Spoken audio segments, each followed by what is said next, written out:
Hello friends, welcome to happy home. இன்றைக்கி சூப்பரான ஒரு டிஃப்ரெண்ட்டான ஃப்ளேவரில் ஒரு மைதா மாவும் அரிசி மாவும் வச்சு நம்ம தோசை தாங்க செய்ய போகிறோம்.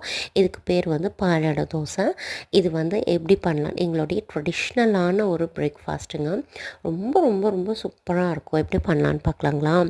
இதுக்கு வந்து ஒரு கப் மைதா மாவு எடுத்துக்கணும். நம்ம எந்த கப்பில் மைதா மாவு எடுக்கிறோமோ அதே கப்பில் ஹாஃப் கப் அரிசி மாவு எடுத்துக்கணும்.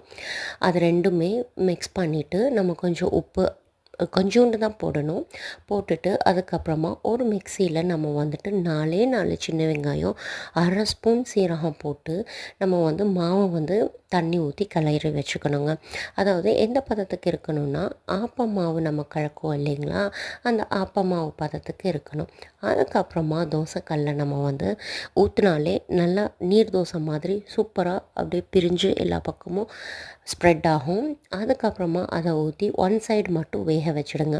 வேக வச்சதுக்கப்புறமா தேங்காய் பூவை எடுத்து இந்த மாதிரி அந்த தோசையில் ஃபுல்லு ஸ்ப்ரெட் பண்ணி விட்டுடுங்க.